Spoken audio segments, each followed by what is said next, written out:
Hi everyone, उम्मीद है आप सब अच्छे होंगे और आपकी तैयारी भी अच्छी चल रही होगी। आज हम बेकन के कुछ और क्वेश्चन को लेकर के आए हैं आपकी एलटी ग्रेड मेंस की तैयारी के लिए।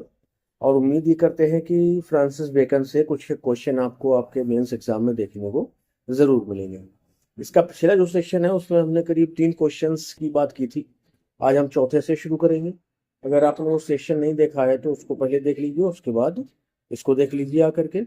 फ्रांसिस बेकन को अच्छे से पढ़ लीजिए क्योंकि उनके जो एसेज है ना, एक तो आपको एग्जाम में भी अच्छा स्कोर करने में मदद करेंगे और ज़िंदगी में भी अच्छा स्कोर, मतलब जो उनके एसेज हैं वो वर्डली विट से भरे हुए हैं, यानी बहुत सारी आपको ऐसी बातें बताएंगे कि जिनको आप अगर अपनाना चाहें और अपना लें तो आप अपने अंदर काफ़ी सुधार भी पाएंगे और अपने स्टेटस को थोड़ा सा हाई भी पाएंगे।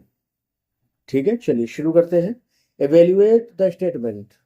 Bacon is more a man of the world than a philosopher in his essays. कह रहे हैं कि अगर उनके एसेज की बात करी जाए तो जो बेकन है ना वो दुनियावी इंसान ज्यादा लगते हैं फिलोसोफर के बजाय। क्या आप एग्री करते हैं? Give reasons for your answer. आप एग्री करते हैं या नहीं करते हैं, दोनों स्थितियों में आपको अपने आंसर का के कारण बताने हैं। चलिए देखते हैं। Francis Bacon can rightly be called. Francis Bacon को बिल्कुल सही कहा जा सकता है या कहा जाता है अ मैन ऑफ द वर्ल्ड, सांसारिक व्यक्ति। देन अ प्योर फिलोसोफर, एक शुद्ध फिलोसोफर के बजाय। इन हिज एसेज, उनके एसेज में, यानी जिस तरह के उनके एसेज है उससे लगता है कि वो मैन ऑफ द वर्ल्ड है, फिलोसोफर नहीं है। While he was a philosopher in his scientific works, जबकि वो अपने साइंटिफिक वर्क में आपको प्योर फिलोसोफर नजर आएंगे। His essays focus mainly on practical wisdom, जबकि उनके जो एसेज हैं वो प्रैक्टिकल विजडम पर मेनली फोकस करते हैं, वर्डली सक्सेस पर फोकस करते हैं, ह्यूमन नेचर पर फोकस करते हैं, rather than abstract speculations. Abstract speculations की अपेक्षा, यानी वो नहीं कि आपको जो है दुनिया के above, beyond the world, beyond the haven, beyond the hell घुमा रहे हैं आपको दर्शन में अपने ना। जो आप उनके ऐसे हैं ना उसमें आपको वर्डली विजडम भी मिलेगी, सक्सेस पाने के मंत्र भी मिलेंगे और अपनी प्रकृति की छाया भी उसमें दिखाई देगी। बेकन से essays are filled with worldly with advice. जो बेकन के एसेज हैं वो वर्डली एडवाइस से भरे हुए हैं। इन ऑफ फ्रेंडशिप, जैसे आप फ्रेंडशिप ऐसे में देखिए, ऑफ फ्रेंडशिप में ही stresses the use of friendship in a worldly life. वो यूज ऑफ फ्रेंडशिप के पर जोर देते हैं ना वर्डली लाइफ, सांसारिक जीवन में। A principal fruit of friendship is the ease and discharge of, आगे देखते हैं, fullness and swellings of the heart. करेंगे जो प्रिंसिपल फ्रूट ऑफ फ्रेंडशिप है ना, मित्रता का जो मुख्य फल, जो परिणाम है, द ईज एक आसानी है, discharge of the fullness and swellings of the heart, और अपने दिल को दुख से दर्द से हल्का करना भी। यानी अगर आपका कोई मित्र है तो आप उससे अपने दिल की बात कह सकते हैं, उसके साथ अपनी फीलिंग्स को शेयर कर सकते हैं, ये मतलब है इसका। He looks at friendship in terms of support and council. वो फ्रेंडशिप को देखते हैं कैसे, सपोर्ट और काउंसिल के तौर पर, not in terms of emotional love, emotional love के लिए नहीं। सिमिलरली इसी तरह से ऑफ मैरिज, ये जो टाइटल है इससे का, of marriage and single life, Bacon weighs the advantages. वो वे वजन करते हैं एडवांटेजेस, लाभों का, एंड डिसएडवांटेजेस और हानियों का, ऑफ बोथ स्टेट्स, दोनों स्टेट्स का। यानी शादी होने के बाद की स्थिति में क्या होता है इंसान के साथ, और शादी ना हो तब क्या होता है। In a rational, almost business like manner, बिल्कुल तार्किक ढंग से, व्यापारिक ढंग से। He hath wife, he that hath wife and children hath given hostage to fortune. करें कि वो व्यक्ति जिसकी पत्नी हो और बच्चे हों, hath given hostages to fortune, तो वो अपने आप को भाग्य का बंदी समझे। This shows his concern with practical consequences, ये उनके प्रैक्टिकल कॉन्सिक्वेंसेज पर चिंता को दिखाता है, नॉट मोरल आइडियाज, नैतिक विचारों पर नहीं। हिज एसेज, उनके जो एसे हैं, ऑल्सो रिवील, प्रकट करते हैं अकील। हिज एसेज ऑल्सो रिवील, अच्छा ये रिपीट हो गया है, इसको ध्यान रखिएगा। His essays also reveal observation of human behaviour, उनके जो एसे हैं वो ह्यूमन बिहेवियर के ऑब्जर्वेशन को भी रिवील करते हैं। इन ऑफ ट्रुथ में ही रिमार्क्स, वो कहते हैं, अ मिक्सचर ऑफ अ लाई, एक झूठ का जो मिश्रण है ना, डज यूर एड प्लेजर, वो खुशी को बढ़ाता है। This is a worldly and realistic view of human nature, बिल्कुल सही बात है। दुनियावी व्यू भी है, सांसारिक दृष्टिकोण भी है, और ह्यूमन नेचर की सच्चाई भी दिखाता है। Here morality is often subordinated to utility, जबकि आप दूसरी तरफ देखिए जो मॉरलिटी है ना, ऑफन सबॉर्डिनेट टू यूटिलिटी, वो यूटिलिटी के साथ सबॉर्डिनेट करती है। Bacon's style strengthens his worldly outlook, जो बैकन की स्टाइल है वो उनके सांसारिक ज्ञान को, आउटलुक को स्ट्रेंथेन, ताकत देती है। हिज राइटिंग इज एफोरिस्टिक, उनकी जो राइटिंग है एफोरिस्टिक है, कंसाइज है एंड प्रैग्मेटिक है। एफोरिस्टिक तो ध्यान ही रखना है आपको कि कम शब्दों में बहुत बड़ी बात कह देते हैं, और कंसाइज संक्षिप्त भाषा का यूज करते हैं, प्रैग्मेटिक भाषा का यूज करते हैं जिसमें शब्द के अंदर अर्थ हो, अर्थ के अंदर अर्थ हो, ऐसा कहिए। Design to instruct and guide readers, जिन्हें डिजाइन किया गया है किस लिए, इंस्ट्रक्ट करने के लिए, गाइड और मार्गदर्शन के लिए रीडर्स के, इन नेविगेटिंग रियल लाइफ, असली जीवन जीने के लिए, नेविगेट करने के लिए अपनी लाइफ को, रियल लाइफ को। दस इस प्रकार से Bacon is not a lofty moral philosopher, Bacon सिर्फ कोई एक लॉफ्टी मोरल फिलोसफर नहीं है, बट अ रियलिस्टिक गाइड, एक रियलिस्टिक गाइड है, who provides a treasure house of worldly wisdom, जो कि यह खजाना हमें देते हैं जो वर्डली विजडम से भरा हुआ है। His essays remain practical manuals, उनके एसेज प्रैक्टिकल मैनुअल हैं अब भी, फॉर एनीवन, किसी के लिए, wishing to succeed in worldly affairs, जो वर्ल्डली अफेयर्स में कामयाब होना चाहता है उसकी। देखा, कहा था कि इनके जो एसेज है ना वो आपको जिंदगी के एक पहलू पर मदद करने वाले हैं। कहीं पर आपको कुछ मुश्किल समझ आ रही ना, तो बेकन के पास पहुंच जाइए, पढ़ लीजिए उसको। चलिए नेक्स्ट क्वेश्चन देखेंगे, ये थोड़ा सा ज़्यादा अच्छा क्वेश्चन है कि how does Alexander remark that Francis Bacon, एक एलेक्जेंडर पोप ने रिमार्क किया था इस इनके बारे में कि he is the wisest, the brightest and the meanest of mankind, सबसे ज़्यादा बुद्धिमान भी है, सबसे ज़्यादा ब्राइटेस्ट ब्रिलियंट भी है, और सबसे ज़्यादा कमीना भी है। कौन? Francis Bacon. किसने कहा? एलेक्जेंडर पोप ने। बुरा कह लीजिए, कमीना थोड़ा सा अच्छा वर्ड नहीं है।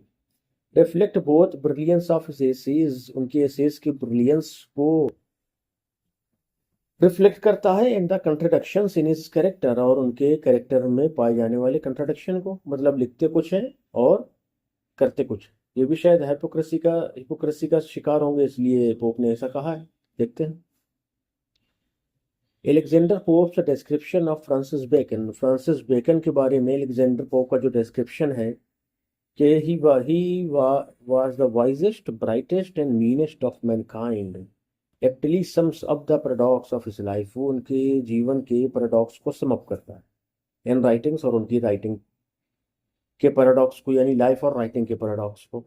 Beckons wisdom is evident in the timeless moral and practical insight of his essays, जो बेकन की विजडम, बुद्धिमानी है, एविडेंट, वो साफ दिखाई देती है इन द टाइमलेस मोरल, एक समयहीन नैतिक and practical insight of his essays, उनके एसेज की प्रैक्टिकल इंसाइट में। हिज एफोरिस्टिक स्टाइल, और उनकी जो एफोरिस्टिक स्टाइल है ना, conveys truths with brevity and force, वो बड़ी बहादुरी से और फोर्स, बहुत ताकत के साथ कन्वेज ट्रुथ्स, हमसे सच को मनवा लेती है। रीडिंग, जैसे कि वो कहते हैं, रीडिंग मेक मैन, ये स्टडीज ऑफ स्टडीज से लिया गया है। रीडिंग मेक तो अ मैन फुल मैन, के एक मनुष्य को रीडिंग फुल मैन बनाती है। कॉन्फ्रेंस क्या करती है? आदमी को रेडी रखती है। एंड राइटिंग एग्जैक्ट मैन, और राइटिंग जो है आदमी को एग्जैक्ट बनाती है। ये एग्जैक्ट वाला क्वेश्चन आपके एलटी के पेपर में पूछा गया था अभी, ये ऑफ स्टडीज से लिया गया है। सच ऑब्जर्वेशंस एम्बॉडी हिज एबिलिटी, ऐसे ऑब्जर्वेशन उनकी एबिलिटी, योग्यता को दिखाते हैं। टू कंडेंस प्रोफाउंड विजडम को कंडेंस करने के लिए इनटू मेमोरेबल मिक्सम्स में, मिक्सम मतलब कहावत कह लीजिए, चलते फिरते कोई ऐसा टुकड़ा कह दिया जाए जो लोगों को याद रहे, मुहावरा भी कह सकते हैं इसको। हिज एसेज हिज एसे, और उनका जो एसे है of truth, Begins with the striking line, बड़ी स्ट्राइकिंग लाइन से शुरू होता है जिसमें लिखा हुआ है व्हाट इज ट्रुथ, क्या है सच। सेड जेस्टिंग पायलट बोलते हैं, and would not stay for an answer, जवाब सुनने के लिए नहीं रुकते हैं। शोइंग हिज इंटेलेक्चुअल ब्रिलियंस, ये बात उनके इंटेलेक्चुअल ब्रिलियंस को दिखाता है। In marrying philosophy with literary elegance, कि वो शादी कराते हुए नजर आते हैं फिलोसफी दर्शन की विथ लिटरेरी एलिगेंस, इसके साथ में लिटरेरी वैभव के साथ, यानी दोनों को ब्लेंड कर देते हैं बहुत शानदार ढंग से। Bacon was also the brightest, Bacon सबसे ज़्यादा ब्राइटेस्ट भी है, क्यों? Not only for his literary contributions, सिर्फ सिर्फ अपने लिटरेरी कंट्रीब्यूशन की वजह से नहीं, but for his intellect in politics, अपने पॉलिटिक्स में इंटेलेक्ट के लिए भी, साइंस में बुद्धिमत्ता के लिए, फिलॉसफी में बुद्धिमत्ता के लिए। यानी बेकन जो है वो सिर्फ लिटरेरी कंट्रीब्यूशन के लिए नहीं, बल्कि अपने पॉलिटिक्स, साइंस और फिलॉसफी में इंटेलेक्चुअलिटी के लिए भी क्या है, ब्राइटेस्ट माने जाते हैं। He is rightly held as the father of scientific method, उन्हें सही तौर पे फादर ऑफ साइंटिफिक मेथड कहा जाता है। चलिए अभी कॉल्ड हेल्ड की बात आ गई है तो यहाँ पर और दो चीज़ें ध्यान रखिए। Bacon is called the father of English essays, पहला point, and Bacon is also called the father of modern prose, ये दोनों ध्यान रखिएगा। His essay of great place, ये जो इनका एसे है रिफ्लेक्स वो दिखाता है his sharp awareness of power, power के प्रति उनकी शार्प अवेयरनेस को, कि पावर जो है वो करप्ट करता है। Men in great place are thrice servants, servants of sovereign, हाँ देखिए करेंगे, वो ये कहते हैं कि वो लोग जो ग्रेट प्लेसेस पर ऊंचे पदों पर है ना, वो तीन तरह से गुलाम है। कैसे? सर्वेंट्स ऑफ द सॉवरेन और स्टेट, एक तो वो राजा या स्टेट के गुलाम हो गए। सर्वेंट्स ऑफ फेम, अपनी प्रसिद्धि के गुलाम है। सर्वेंट्स ऑफ बिजनेस, अपने व्यापार के गुलाम है, बिजनेस के गुलाम है। Such clarity demonstrates his luminous intellect, ऐसी क्लैरिटी, ऐसा साफ सुथरापन उनके ल्यूमिनस इंटेलेक्ट को बहुत अच्छे से दिखाता है। येट फिर भी pope also calls him the meanest, इसके बावजूद पोप उन्हें कहते हैं कि सबसे कमीना व्यक्ति था ये। क्यों? Bacon's political career was marred by corruption charges, क्योंकि बेकन का जो पॉलिटिकल करियर है वो बर्बाद हो गया था या बर्बाद कर दिया गया था बाय करप्शन चार्जेस, भ्रष्टाचार के आरोपों के द्वारा। ही कन्फेस्ड टू टेकिंग ब्राइब्स, उसने ये कन्फेस किया कि वो रिश्वत लेते थे एज लॉर्ड चांसलर, जबकि वो लॉर्ड चांसलर थे। सही बात है। डिस्पाइट हिज विजडम, अपनी बुद्धिमानी के बावजूद ही कंप्रोमाइज्ड इंटेग्रिटी फॉर एम्बिशन, उन्होंने अपनी इंटेग्रिटी को क्या किया, एम्बिशन के साथ में कंप्रोमाइज कर दिया। दस इस प्रकार से हिज मोरल शॉर्टकमिंग्स, उनकी जो मोरल शॉर्टकमिंग्स है ना, जो कमियां हैं, contrasted sharply with his intellectual greatness, उनकी इंटेलेक्चुअल ग्रेटनेस से बहुत ज़्यादा क्या करती है, कंट्रास्ट करती है। इन कंक्लूजन, और आप कंक्लूजन देखिए, तो पोप्स रिमार्क, पोप्स का जो रिमार्क है, captures the quality of Bacon, Bacon की क्वालिटी को कैप्चर करता है। और राइटर ऑफ अनपैरेलल्ड विजडम, उन्हें दिखाता है कि वो एक अनपैरेलल्ड विजडम के राइटर हैं, एंड ब्रिलियंस, और ब्रिलियंस के भी, बट लेकिन ऑल्सो अ मैन, और ऐसे व्यक्ति भी हैं whose ambition led to moral frailty, जिनका एम्बिशन उनको मोरल फ्रेलिटी, नैतिक गिरावट तक लेकर के जाता है। तो एक तीनों बात साबित हो गई कि इन्होंने ब्राइब ली तो इसलिए इनको मीनेस्ट कहा, और इन्होंने ज़िंदगी को हमारे सामने जिस अंदाज में रखा उसके हिसाब से ये क्या है, वाइजेस्ट है और ब्राइटेस्ट है। ठीक है भाई, तो क्वेश्चन के हिसाब से ही आपको लिखना है, और ये बहुत हेल्पफुल है आपके लिए। इसकी पीडीएफ आपको टेलीग्राम पर मिल जाएगी, पहले पीडीएफ पढ़ लीजिए, उसके बाद वीडियोस में आ जाइए। ठीक है भाई, चलिए एक और क्वेश्चन देख लिया जाए, अभी 13 मिनट का वीडियो हुआ है। चलिए देखते हैं क्या कह रहा है क्वेश्चन, या कहाँ से शुरुआत है। ऑफ स्टडीज पहुंच चुके हैं हम लोग, यानी जो बेकन पर आधारित क्वेश्चन वो खत्म हुए। अब इनके जो एसेज हैं दो, एक तो ऑफ स्टडीज है, और दूसरा कौन सा है, ऑफ, रुकिएगा, ऑफ स्टडीज हो गया और ऑफ ट्रुथ। ठीक है, चलिए इनको अपन बाद में देख लेंगे, इसके अपन अगले सेशन में शुरुआत करेंगे।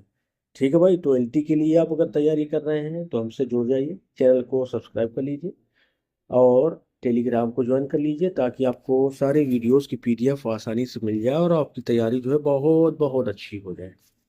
और जो भी टॉपिक हमने अब तक तैयार कराए हैं आपको इंटीग्रेट में, उन सब की प्लेलिस्ट टॉपिक वाइज जो है वो कहाँ पर मिल जाएगी आपको, हमारे चैनल पर फॉर्चूनेटली इंग्लिश क्लासेस में, वहाँ पर आप उनको एक्सप्लोर कर सकते हैं और फ़ायदा उठा सकते हैं। ठीक है भाई, चलिए मिलते हैं नेक्स्ट वीडियो में, till then bye bye, thank you.